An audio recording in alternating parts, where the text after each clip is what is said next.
시청자 여러분 안녕하십니까. 더 특별한 전북 톡톡톡의 함윤호입니다. 혼란 전국 속에서 지난해 초부터 시작된 의정 갈등은 해를 넘기면서까지 계속되고 있습니다. 사실 그 시간이 지나오면서요. 안정적이고 보편적인 의료 정책이 우리 삶에 얼마나 중요한지를 깨닫게 줬죠. 120년이 넘는 역사를 함께하면서 우리 시민들, 도민들과 함께 온 병원이죠. 전주 예수병원의 신충식 원장님을 모시고 말씀 나눠보도록 하겠습니다. 신충식 원장님 안녕하세요. 네, 안녕하십니까. 반갑습니다. 뵙고 싶었습니다.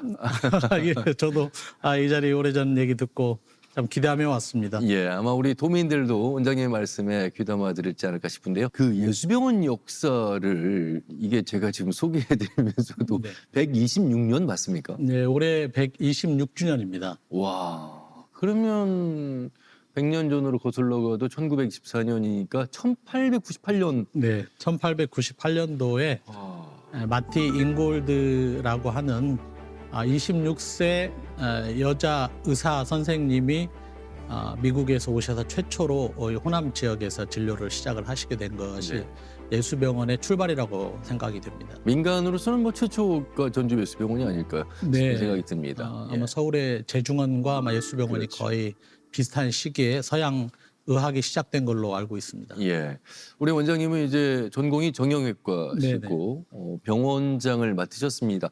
사실 의사 역할 하기에도 많은 시간들 정을 쏟아야 되겠습니다만 병원장을 맡는다는 건 어떤 기분입니까? 2년째 지금 하고 계시는데.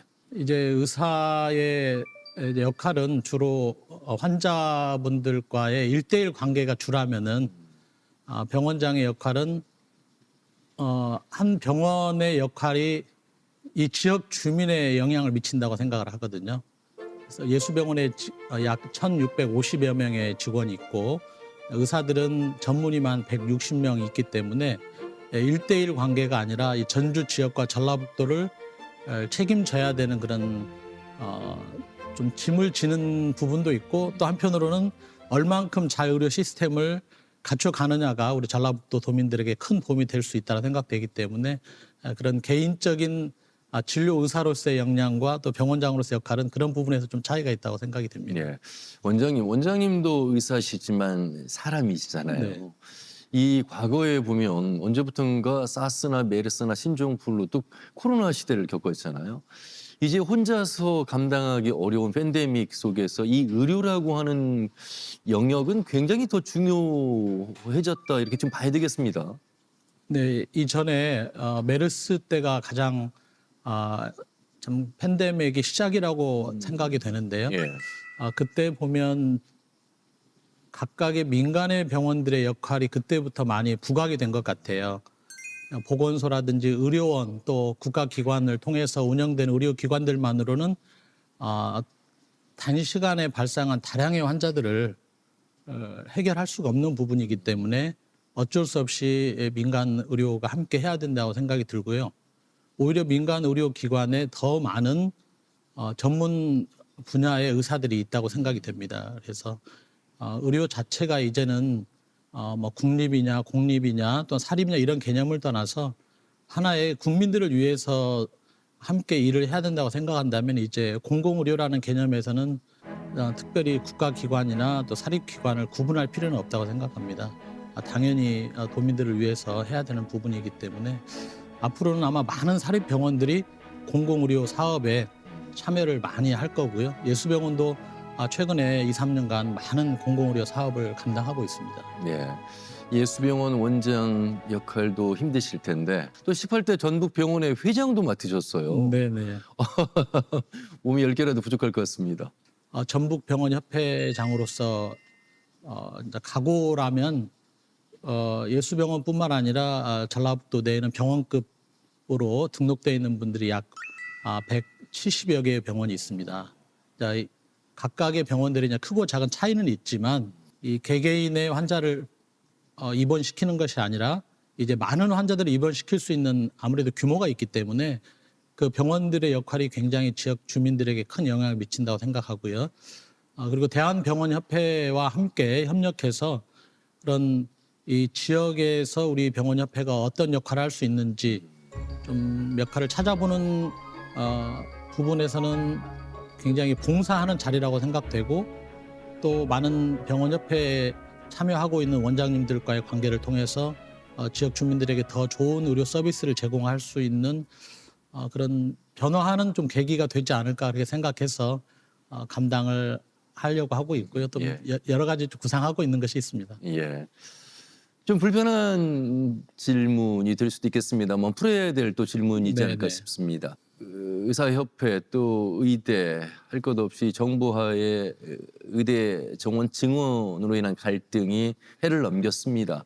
결국 의대 증원으로 방향이 이루어졌고 여기서 오는 올해 뭐 여러 대학 내에서의 또 의료 수업부터 시작해서 여러 갈등이 계속 산재돼 있는데 병원 입장에서는 일단 전공의를 뽑아야 되는 어려움이 있습니다. 예수병원은 어떻습니까? 네, 저희 병원도 약 85명 정도의 인턴 또 레지던트 그야말로 이제 수련이라고 하는 의사 인력들이 약 85명 정도 되는데요. 이제 그 인력 중에서 일부분만 들어와 있고 이제 일부분이 거의 한 60여 명 가까이 지금 이제 사직을 한 상태이기 때문에 예수병원 자체적으로 그 야간 당직이라든지 응급실이라든지 뭐 수술실 이런 중요한 필수 의료를 해야 되는 부분들이 많이 이제 어려움이 있는 상태죠. 인력이 부족하다 보니까 담당해야 되는 전문의들의 그런 업무 강도가 좀 세어지고 또 힘든 과정이 있습니다. 그렇지만 예수병원은 감사하게도 많은 전문의 선생님들께서 당직 또 외래 진료라든지 수술 이런 부분들을 좀 공백 생기지 않게 잘 담당하고 있습니다. 지금 의사들이 생각하는 의료 현실과 정부가 생각하는 정치권이 생각하는 의료 현실에 간극이 있기 때문에 이런 갈등이 해결되지 않는 거 아니겠습니까? 주변에서 보면 서로 의대 가겠다는 뭐 사람들이 많습니다. 그런데 의대를 갔는데 의대 안에서도 이 정말 필수 의료라고 하는 이 진료 과목을 선택하지 못하는 현실을 바라보는 차이, 답답함이 있습니다만 그래도 원장님으로서 하실 말씀이 충분히 있으실 것 같아서. 보통 과거에 그 의사라고 하면은 먼저 생명을 살리는 의사를 네. 가장 먼저 생각을 하게 되고요. 그리고 일상생활에 불편함이 많은 그야말로 질병을 치료하는 의사의 개념을 많이 가지고 있는데 최근에는 여러 그 국민분들의 그런 필요에 의해서 생겨난 거라고 봅니다. 미용이라든지 또는 다양한 건강 유지 방법이라든지 그야말로 질환이 아닌 이제 기능이 좋아지는 부분, 이제 이런 부분들에 대한 의사의 영역이 넓어지면서 이 업무 강도를 따져볼 때 생명을 다뤄야 되는 영역들은 사실 많은 스트레스가 있죠. 근데 과거에는 그러한 스트레스를 의사면 당연히 가져야 된다라고 하는 받아들이는 입장이었다면 최근 젊은 이제 의사 선생님들 입장에서 볼 때는 아무래도 그런 스트레스와 함께 내 삶에 대한 부분을 또 생각할 수밖에 없거든요. 내 삶의 질이 많이 어려움이 생기죠. 아무래도 그 필수 의료를 하다 보면. 예. 이런 부분들에서 선뜻 필수 의료를 선택하고자 하는 부분이 어려움이 있고요. 가장 어려움이 그런 그 사법 리스크가 우리나라가 너무 높은 부분이 있습니다. 그러니까 진료를 정상적인 진료를 하다가 생기는 그 법적인 처벌을 의사가 개인이 담당해야 된다는 것 자체가 특히 필수 의료를 기피할 수밖에 없는 상황이 굉장히 많이 벌어지고 있고요. 그럼에도 불구하고 우리 해야 된다라고 생각은 하지만 요즘 젊은 후배들은 그런 부분들에 대해서는 훨씬 더 저희들보다는 좀 적극적이지 못하는 부분들이 있죠. 그런 부분들을 받아들여야 된다고 생각하고요.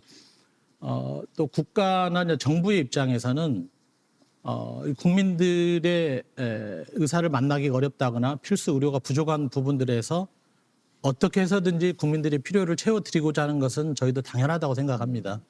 그런 부분들은 받아들여야 되는데 의사들의 입장에서 볼 때는 필수 의료를 하지 않게 되는 여러 장애 요소들을 해결하는 것이 급하다라고 생각을 하는 거고요. 이제 그런 부분들이 서로 적절한 좀 협의점이 있어야 된다고 생각을 합니다.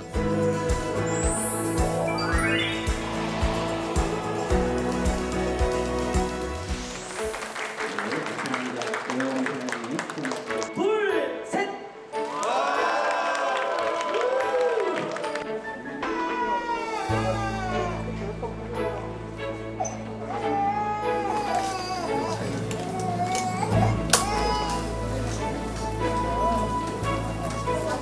많은 분들이 예수병원 다녀가시면서 예수병원이 굉장히 많은 규모가 상당해졌다라는 생각을 하실 것 같습니다. 특히나 호남권 유일의 소아 전문 응급의료센터 건립부터 이야기를 할 수밖에 없겠습니다. 네. 아무래도 출산율 감소가 많이 이제 큰 문제로 대두가 되고 있는데요.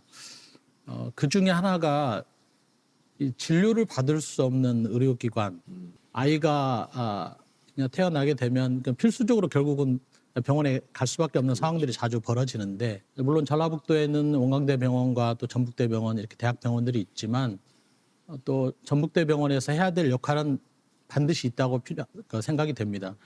권역의 이 담당을 하는 대학병원으로서는 중증 환자를 잘 봄으로써 우리 전라북도에서 생기는 그런 중증 환자들이 타 도로 넘어가지 않도록 하는 역할을 잘 담당하면 좋을 것 같고요. 저희 예수병원에서는 그런 중증 환자 전 단계의 환자들까지 저희들이 잘 감당을 해준다면 그런 단계별로 역할을 담당해주면 우리 전라북도 내에서 꼭 필요한 역할을 서로 분담하는 부분이라고 생각하고, 그런 차원에서 예수병원에 있는 소아과 과장들이 적극적으로 우리가 소아 전문 응급센터를 해서 우리 지역을 책임지는 모습을 보이자라는 그런 의견을 저에게 사실 많이 피력을 했어요. 네, 그런 부분이 소아 전문 응급센터를 하게 된 계기가 되었다고 봅니다. 의사의 전공 선택을 할 때 아무래도 인기학과로 가기 마련인데, 앞으로도 아까 말씀하신 저출생 시대의 출산의 어떤 비율이 더 늘어나면 좋겠습니다만, 그렇지 않는다는 전제하에 이 소아청소년과가 비인기과라면 지금 예수병원에서 운영하고 있는 호남 유일의 소아 전문 응급의료센터에서도 인력 수급에 어려움이 있지 않을까. 많은 우리 젊은 세대들의 입장에서는 좀 걱정이 많을 것 같습니다. 어떠세요, 현실은? 네, 그렇죠. 당장 아이들이 수가 부족해지니까 이 진료하는 1인당 소아과 전문의가 진료하는 환자 수가 줄어드는 것은 이제 당연한 문제이기도 하는데, 요즘 부모님들의 아이들이 하나, 둘이다 보니까 특히 이 아이들이 의료기관에 방문했을 때 굉장히 아이들이 아프다 보면 이제 부모님도 또 굉장히 좀 민감해져 있는 상태잖아요. 이런 부분에서 생기는 의료인들과의 갈등이 굉장히 사실 자주 생기거든요. 그런 속에서 이 갈등의 문제들이 단지 그 상황에서 종료되는 것이 아니라 때로는 이제 법적인 소송까지 가고, 또 때로는 이제 이게 폭력 사태까지 가고, 이런 문제들이 자꾸 생기는 것이 소아과를 지원하려고 하는 의사들의 그런 열정을 좀 많이 식게 하는 부분이어서, 그것은 법적으로 잘 앞으로 장기적인 그 소아과 의사들의 배출 생각에서는 그러면 반드시 필요한 부분이라고 생각이 되고요. 자기 전공을 살리지 않는 소아과 의사들이 상당수가 많이 있는 걸로 알고 있습니다. 그러니까 아이들 대비 소아과 전문의의 숫자가 적은 것은 아니에요, 지금. 소아과를 하지 않는 것이 문제죠. 소아과 전문의들이. 그런 부분들이 다양한 접근을 통해서 소아과 전문의들이 소아과를 정상적으로 진료할 수 있도록 만드는 것도 중요한 부분이라고 생각이 됩니다. 예. 그래서 이제 소아과 말씀을 하셨으니까요. 저도 이제 방송에서 그 주제를 많이 다뤘습니다. 그리고 그 목소리를 많이 전달해 드렸는데, 아이들의 어린이의 재활 센터가 부족해서 몇 달씩 예약을 하고 기다리고 수도권으로 갈 수밖에 없는 현실. 그래서 이제 광역재활병원이나 공공 어린이 재활센터의 건립 목소리가 높은 거 아니겠습니까? 지금 추진 단계에 있는데 터덕거리는 모습입니까? 어떻습니까? 공공 어린이 재활센터를 예수병원에서 2019년도에 승인을 받았습니다. 예. 정부 공공 사업에서.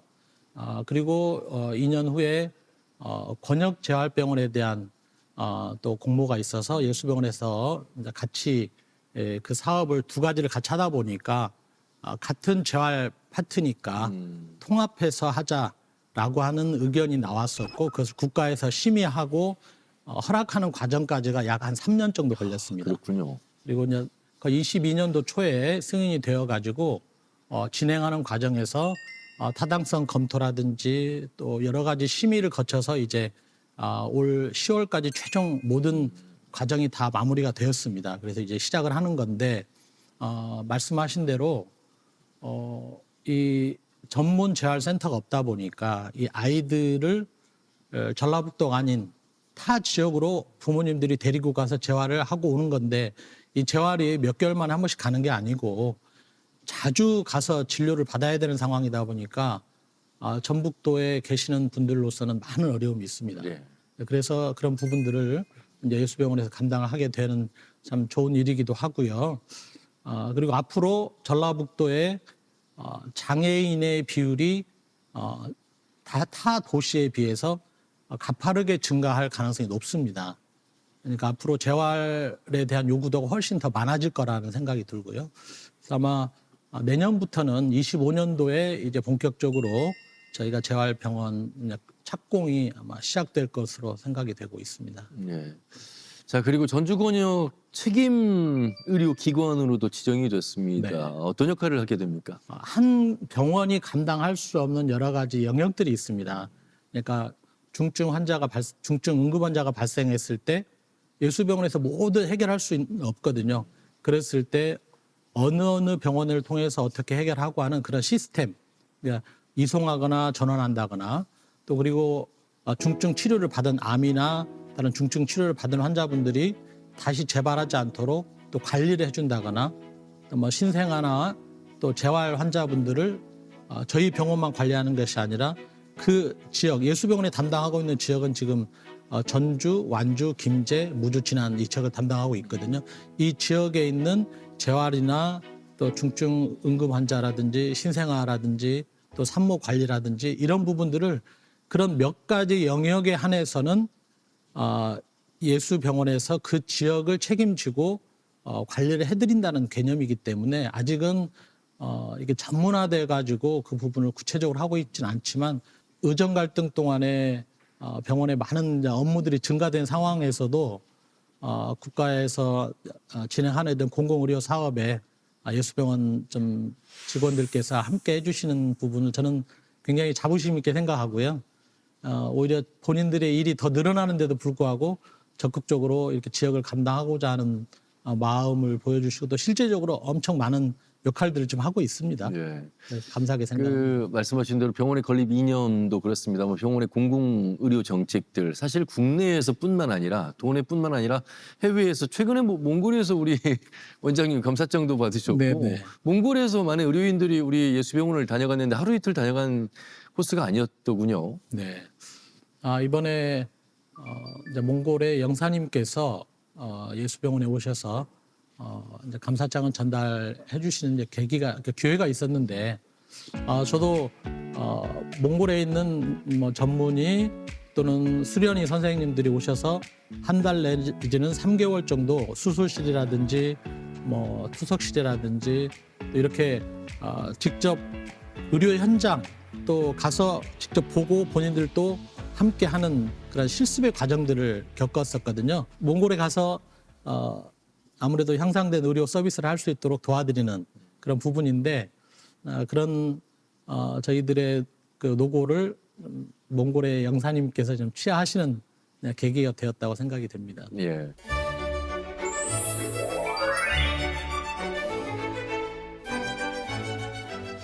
네, 전주 예수병원 신충식 원장님 모시고 의료 정책에 관련된 또 예수병원의 역할에 대한 말씀 나누고 있는데요.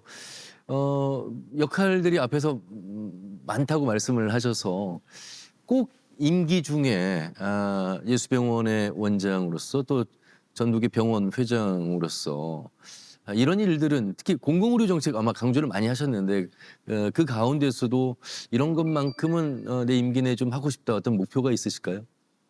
예수병원 원장으로서 제가 저 개인적인 그 병원 경영 원칙은 정직, 그다음에 공정, 효율이라고 하는 제 개인적인 원칙을 세웠습니다. 물론 그 부분을 통해서 이제 직원들과 함께 해야 되는 부분이지만 선교 병원으로서 이런 세 가지 요건이 제가 20여 년간 임상 과장으로서 근무하면서 예수병원에 꼭 필요한 부분이지 않을까 생각했던 부분이고요. 그런 부분을 위해서 전문 의료기관 전문 컨설팅 업체를 저희가 만나서 또 예수병원이 4개월간 그런 컨설팅을 받고 예수병원의 중장기 계획도 세우고 그다음에 여러 병원 내의 시스템을 잘 정착하는 계기를 한 2년 전에 가졌습니다. 그런 계획에 따라서 지금 계속 운영이 되고 있어서 앞으로 예수병원이 우리 전북 자치도민들께 신뢰받는 병원이 되었으면 좋겠다 그런 부분을 가지고 있고요. 전북병원협회는 사단법인 대한병원협회의 산하기관이라고 생각하시면 될 것 같고요. 대한병원협회에서 계획하고 있는 올해 2025년 6대 비전이 있습니다. 그 비전에 따라서 저희들도 같이 할 계획인데 제가 개인적으로 생각하는 부분은 병원협회 소속의 직원들의 역량 강화도 필요하지 않을까 해서 교육의 기회를 갖고 싶고요. 먼저는 현재 적극적으로 참여하고 있는 회원 병원을 좀 더 늘리는 쪽에 계획을 가지고 있습니다. 전라북도 내에 있는 우리 도민들께서 타 도로 치료를 받기 위해서 나가는 빈도가 굉장히 높은 편입니다. 네, 그런 부분은 우리 병원협회 소속의 병원들의 책임도 있고요. 또 다른 하나로는 우리 병원 전라북도 내에서 어떠한 치료가 가능한지에 대한 홍보가 부족한 것도 굉장히 문제가 있다고 보거든요. 그래서 전북 우리 의사협회장님과 협력해서 우리 전북도와 함께 그런 우리 도민분들께 그런 홍보에 좀 장을 좀 많이 열어가지고 전라북도 내에서도 충분히 의료기관들에서 해결할 수 있다는 부분들을 좀 홍보를 많이 해야 되는 그런 부분들이 있다 생각합니다. 원장님 뭐 모든 것들이 다 수도권 쏠리면서 심한데 이 의료 환자분들의 어떤 수도권을 향한 발길 속에서 보면 말씀하신 것처럼 뭔가 좀 신뢰감을 줄 수 있는 홍보가 부족했다거나 조금 더 많은 노력들을 기울여야 되는 어떤 숙제도 분명히 있는 것 같습니다. 이제 오히려 의료 부분에 있어서는 뭐 수도권 지방 그런 차이는 없잖아요. 그렇죠? 물론 아주 고가의 장비가 필요한 부분은 우리나라 이 좁은 나라에서 각각 지역마다 그 비싼 고가의 장비를 다 가지고 있을 수는 없거든요. 네. 저희는 그런 부분들은 충분히 희귀하거나 고가의 장비를 써야 되는 부분은 제가 의뢰해야 된다고 생각합니다. 그러나 대부분의 현재 우리 전라북 자치도에서 가지고 있는 장비만으로도 거의 대부분의 질환들은 다 치료가 가능한 경우가 많기 때문에 그만큼 우리 전라북도의 자치도민들께 좀 신뢰를 주는 부분 그리고 충분히 우리 전라북도 내에 있는 의료기관에서 해결할 수 있다라고 하는 좀 이렇게 보여주는 게 필요하다고 생각해요. 그런 그 능력을 보여주는 거, 그다음에 신뢰를 보여드리는 거 그런 부분들을 많이 한다면 지금보다는 많이 서울이나 경기도로 가는 부분들을 좀 줄이지 않을까. 네, 그분들이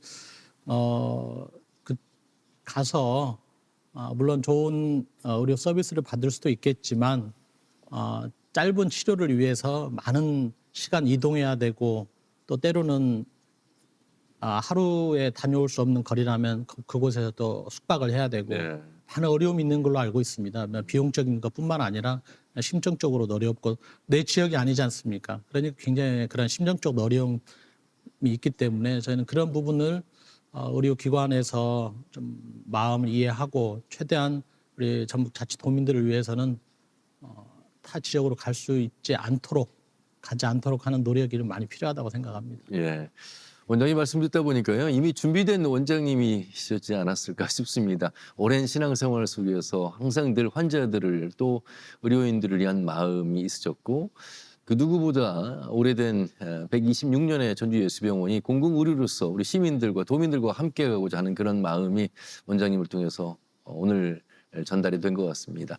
끝으로 우리 도민들에게 시청자분들께 앞으로 예수병원은 이렇게 여러분들과 함께 갑니다라고 하는 마음가짐, 다짐을 한번 들어보도록 하겠습니다. 126년 동안 예수병원을 사랑해 주셔서 감사드리고요. 예수병원이 존재하는 이유는 전라북도 자치도민분들의 관심과 사랑이라고 생각합니다. 그런 관심과 사랑이 있었기 때문에 지금까지 예수병원 직원들이 최선을 다해서 우리 전라 자치도민들을 위해서 또 기쁨으로 봉사할 수 있지 않았나 생각하고요. 앞으로 예수병원은 더욱더 발전하고 또 의료 서비스를 최상으로 유지할 수 있도록 노력하도록 하겠습니다. 그리고 우리 전라북도 자치도민들께 위로와 평안을 주는 또 안식처가 되는 병원이 될 수 있도록 노력하겠습니다. 많이 관심 가져주시고 또 많이 사랑 주시기를 바랍니다. 감사합니다. 네, 오늘 신충식 원장님 말씀 잘 들었습니다. 고맙습니다. 네, 감사합니다. 네, 전북병원의 회장이자 전주예수병원 원장인 신충식 원장의 말씀을 들어봤습니다. 여러분 이런 뉴스 기억하실 것 같습니다. 천안에 살고 있는 외국인 응급 분만 환자가 전주 예수병원으로 이송돼서 수술을 받았는데요. 어떻게 보면 우리 가까이에 있는 공공의료 또 민간 의료가 우리에게 얼마나 중요한지 또 함께해야 될 대상으로서 우리도 얼마나 소중하게 생각해야 되는 것인지를 깨닫게 해준 그런 사례가 아닐까 싶은데요. 새해에는 그런 일이 없는 안정적이고 보편적인 의료 현실이 되길 기대해보면서 오늘 더 특별한 전북 톡톡톡 마무리하겠습니다. 오늘도 여러분께서 주신 수신료로 함께했습니다. 감사드리고요. 다음 주에 인사드리겠습니다. 함께해 주신 여러분 고맙습니다.